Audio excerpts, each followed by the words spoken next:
Hi there, and welcome to TFR This Feels Right. We've got our first guest with us, Brenden Kumarasamy, and before we jump in, let's check in with him and see how he's doing. Brenden, how are you feeling today? Always amazing, Joel. How about you? Well, I don't know about amazing, but it's a good day. It's a good day. I'll take that. But I like your positivity, and I think that's one of the things that has drawn me to bring Brenden into this show. Is that Brenden is has a YouTube channel called Master Talk. And in that, his mission is that everybody around the world should have access to communication skills and basically make their presentations stand out. And presentation skills feel more confident and courageous to make those presentations. And Brenden himself has been on a journey as he's a young gentleman with lots of insight and experience and has found his voice in how to communicate and wants to share with everyone. And I love that passion. And that's one of the big reasons why I want to have you on the show, Brenden, is I think it's something we can all do. And I think you're an anomaly in that you're, with your where you are at in your life, that you are so in touch with your ability to communicate. And I think that's really interesting. So is this correct? Do I have this right so far about you? Oh yeah, you got everything right. I appreciate the intro. Well, let's jump in. And then this is what I've got a few questions. And one of the questions we're going to ask towards the end is about the spontaneous presentation. Because I think that just saying that word impromptu, spontaneous presentation just creates fear and panic in everyone. So we'll save that towards the end. But the first question is, Brent, what are some of the key things that you think make a presentation stand out or pop? Right. So for me, there's not really tactics that make a presentation great, Joel. It's about the process behind the presentation. So I'll give you an example. Whenever you want to learn a new skill, say piano, for example, you have two options. Option A is, hey, I'm going to try 10, 15 different songs, see what happens, and then nothing really happens, unless you're Mozart. And option 2 is saying, or B rather, if I just do one song 15 times, maybe I can get the hang of it. So then when you play that song on the piano that you've practiced for hours and hours on end, and your friends are impressed, they say, wow, Joel, hey, you know how to play piano, and you only know one song. Like, gives you the confidence to say, now I can tackle all of them. But we don't apply that same analogy that we do with any other skill, baking, ballet, or anything, with presentations. It's Wednesday. Our client, our boss, our teacher says, Joel, I need a presentation for Friday. And you say, it looks like I'm not talking to my family for 2 days. You get your presentation together. You present it, and then you crumble it up, throw it in the garbage. And this is why most presentations are not good, because the best speakers in the world do the same presentation hundreds of times. So the way that we engage our audience is by first doing the same presentation so many times that the questions that we ask ourselves transition from what content should I put in this thing to what emotions do I want to convey? How do I make my message pop? I like about conveying the emotion. So absolutely, practice is really key. And I think you've tapped on something, Brenden, which is when most people present, they're not thinking of their presentation about what do I want the audience to feel. So much as what I want them to know, I want them to be educated, I want them to be informed, but I want them to feel. Any ways that you have helped people or you yourself have figured out a way to be in tune for that, or a question to ask yourself? Right. So let's build on that, Joe, because I love what you're going there with. So the idea is we need to practice in the right way. So the reason we don't ask ourselves, how do I want the audience to feel, is because our content keeps changing. If we do a presentation, then do another one, then do another one, we're not practicing at all. Mm-hmm. We're actually not helping ourselves get better at communication in the right way. But rather, let's say we take a client and they're presenting, a book that they're writing, and then they present that same presentation 10 times. Well, now they're not worried about informing their audience because now they know the content. They're not stressed about it anymore. Right. So it's in that moment that we can start asking ourselves the deeper questions to engage our audience. Here's an example. Most people or most speakers think about their audience. They go, oh, I wonder who's in the audience. I wonder who's going to come. But the best speakers in the world talk to them. Dinners, coffees, lunches, deep discussions. They don't just understand who they are. They understand what their psychology is, what they believe in, what they aspire to be, and who they want to become. And I'll give you the best example within my own industry that I realized. A lot of my PhD competitors, what they tend to do, they got an Ivy League degree or something, they give a workshop. This is how it sounds. Did you know that after death, public speaking fear has rampaged societies across the world? Obviously, I'm, cartooning a bit here, but you get the idea. They talk about the statistics. They talk about glossophobia, which is a medical term for public speaking fear, and they basically talk about how scary it is and how we can overcome it. But if we take one step back, not 10, just one, and we talk to our audience and say, if the outcome that we want is to inspire them to take a stand, to inspire them to share a message, for them to do something important, to just take that first step, the last thing you want to do, Joel, even if it's correct, is to compare it to death. Why are we doing that? That makes absolutely no sense, doesn't serve our audience. That's why I never talk about it in any of my videos. That is the difference between a speaker who thinks about their audience intellectually and talks to them. Brenden, what's good about that is, and we'll talk about this now, is how that then affects your voice, your tone, your body language when your intention is clear about being more positive, about inspiring versus talking about death or about just giving facts. Right. So, voice is something that people are not quite equipped, right? So number one, it sounds like your intention is going to help guide your voice. Any other thoughts around that? For people to digest voice is the way that you show up for a presentation. Because I do have a video on vocal variety. It's just very difficult. It's really for advanced speakers. But I think one example can help us a lot think about this. So let's pretend the following scenario. Let's imagine it. We're waking up in the morning, right? And we're getting ready for work or whatever we have going on. We look in the mirror and we see someone who's really excited for the day. I get to talk to my colleagues at work. I get to hear Brenden on this podcast with Joel. I get to have dinner with my family. This day is great. So when you look at yourself in the mirror, you see someone who's excited, and that is the energy that you project onto everyone else around you, your friends, your family, your colleagues, and more importantly, your audience. But the opposite is also true. This day sucks. I got to listen to Brenden and Joel talk about something on a podcast. This doesn't feel right at all, actually. Then I have a dinner with my family that I don't like particularly. And then them dude cut me off in traffic. When you look in that same mirror that you looked at yesterday, there's a very different energy that comes out. And that is also the energy that you project onto everyone else around you, your friends, family, colleagues, and more importantly, your audience. So what's the punchline? The punchline is you are the mirror. As speakers, we project our own emotions onto our audience. So if we look uninterested, if we look like we don't want to be there, our audience is going to say the same thing. Oh, well, Brenden doesn't want to be there. But if we show up with positivity, reassurance, calmness, and confidence, that is the same emotion. So I want people to focus more on that mirroring exercise. It'll help them a lot.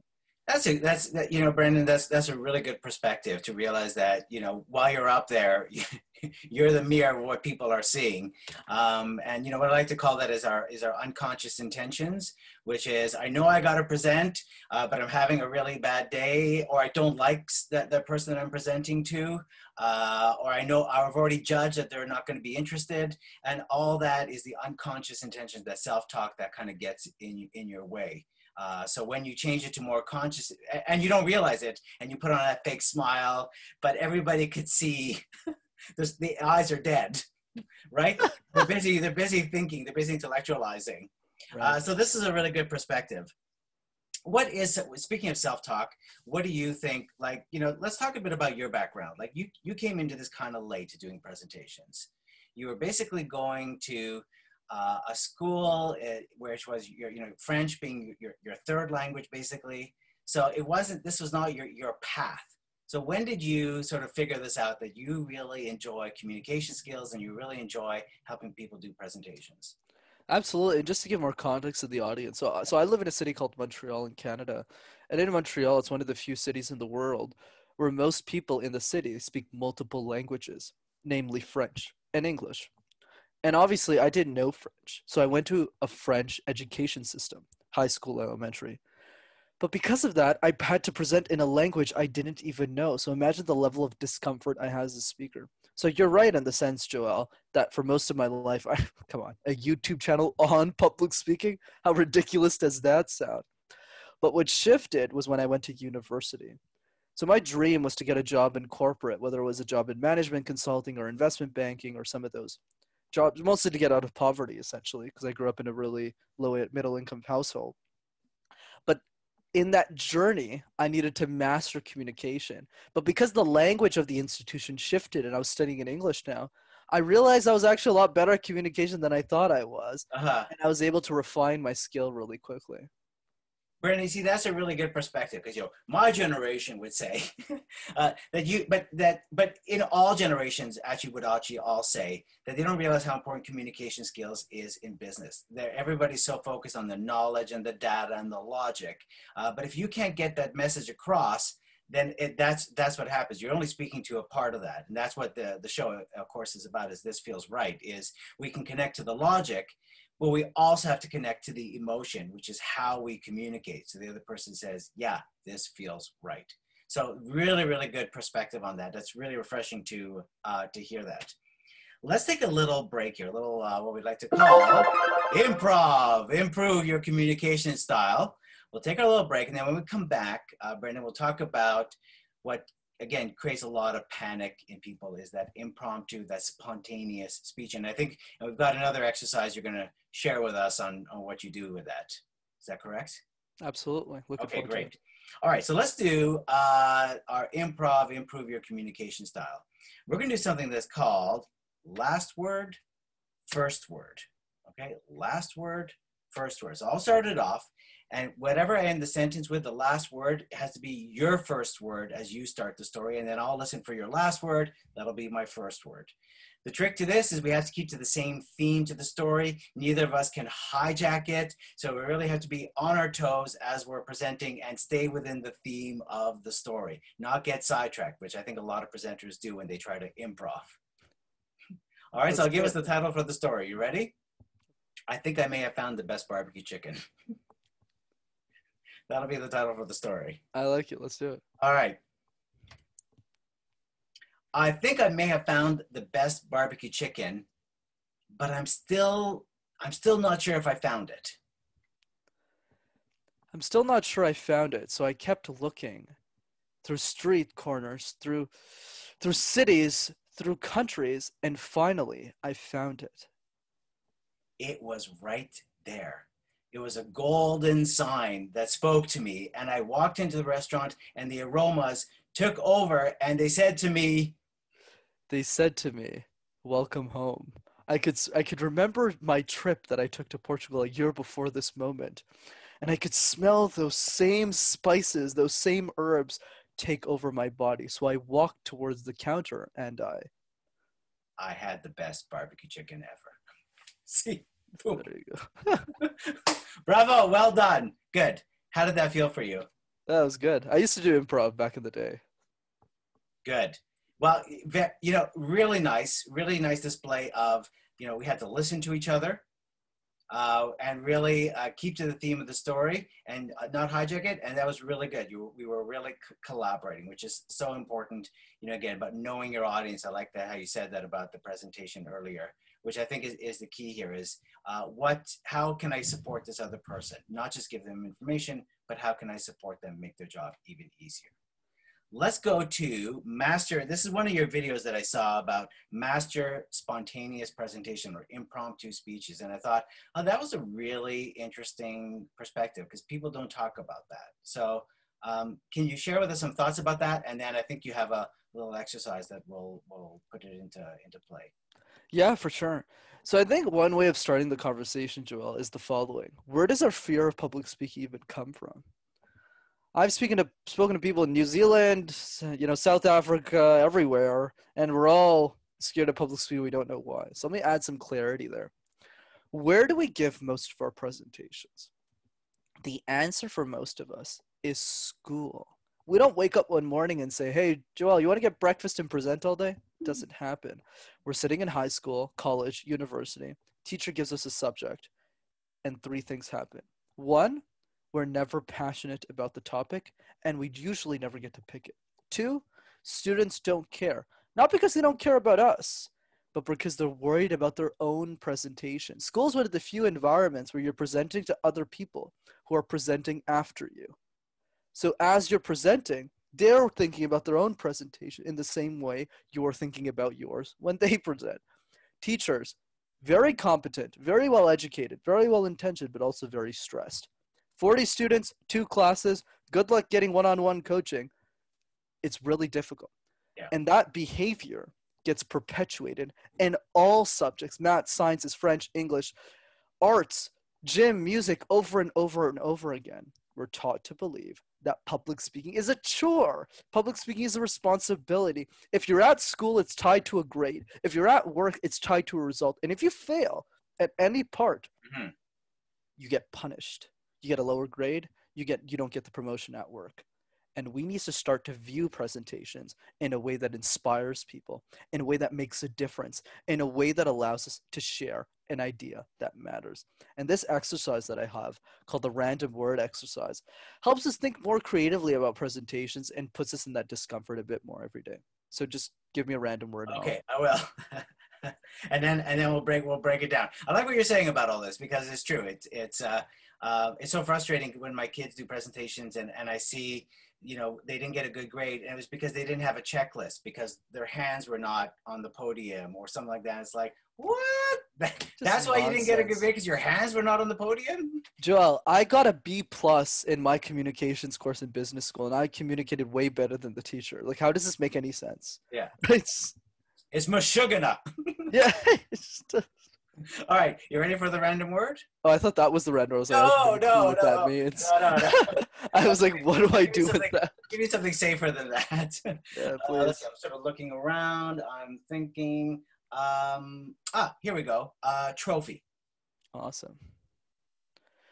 Whether we're running on a racetrack, or dancing our hearts out, or sitting in a pool for an hour getting ready for the next race, we all aspire to be competitors. Because life, in many ways, is a competition. Not a competition of who's going to win, but a competition to show the hard work we've put in.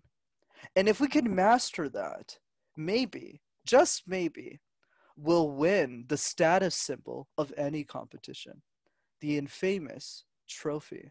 Everyone wants to be number one. Everyone wants to win their race. So for you, those who are listening to me now, I ask you, which race do you run? And if you pick the right race, maybe, just maybe, you'll win that trophy you always wanted.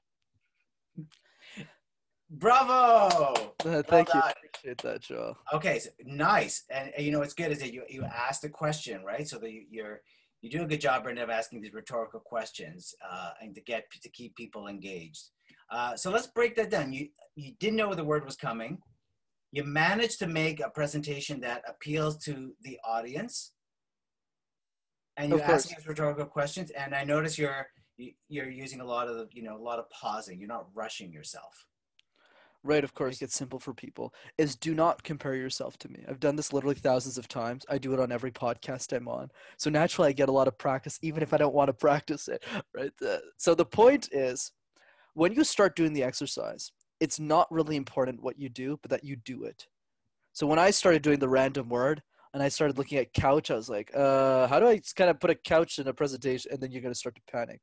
But every day for 5 minutes, if you do 5 words and you do that exercise 5 times a day, sofa, couch, teddy bear, even if you're in a position where you actually can't present, you're in a public setting that day, I still want you to do the exercise in your head.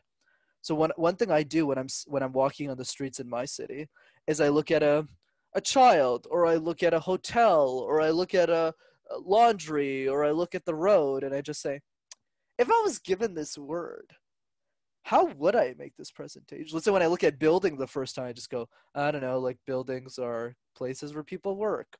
Right. But then as you get better, you start to go, actually buildings are the walls in which we're able to protect ourselves, to stay focused on what we love to do. And then we start to develop. Well, Brenden, I'm going to interrupt you here for a second, because what you're also doing, and just to, for our listeners to understand, is that you're not just doing a monologue which is where people get trapped in doing a sort of spontaneous or impromptu or any type of presentation.